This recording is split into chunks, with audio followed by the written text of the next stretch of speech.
I think it's a different understanding of death. I think this culture suffers from a complete misunderstanding of what death is.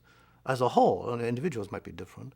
And I think that's one of the things that happens to people when you take a psychedelic, is it'll change your conception of what death is. It'll really confirm to you that you are not your body, and you're not your personality either. And you don't know what it is exactly that is different, but it's something that's different. And that's why in the Hefter studies they had using psilocybin to improve the quality of life. That such beautiful examples of people have shown how they through having that experience, it completely evaporated the fear of death. Recognizing that no, there's nothing to be afraid of. There's something will happen, but I don't need to be afraid of that. I can just concentrate on living my life. It's not an attraction to death, not at all. And I think that's common to all the psychedelics, including, of course, DMT and all of those. And to me, that's one of the things the shamanic cultures teach us. The literature on the Aztecs, and Gordon Wasson talks about that in his book, how the mushroom-taking Aztecs said they got together in houses and they saw themselves dying.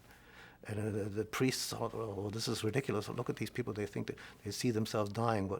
How crazy can you be? And when you think about what psychedelics do, obviously it was deliberate. They were cultivating what we might call a deathbed vision, that anticipating your dying consciously. People do that on a vision quest. They do that in meditation. Meditate on your mortality. It's part of Tibetan Buddhism.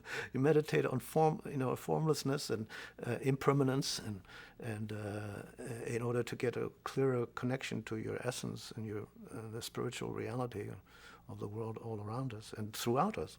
Like a dry run. Yeah, like a dry run, practicing it. Yeah, which is the Eleusinian Mysteries is that. See.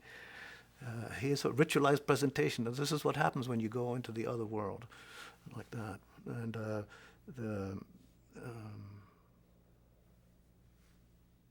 so there is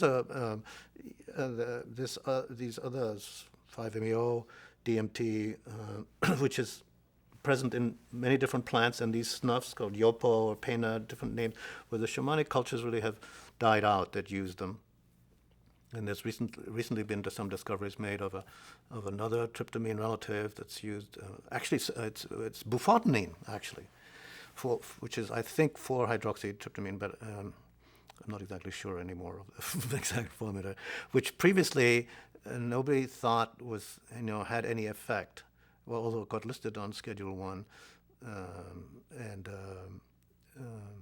but Jonathan Ott and Christian Rech and this other person, they've discovered a tribe in southern Argentina that use this plant that has bufotenine in it as a snuff.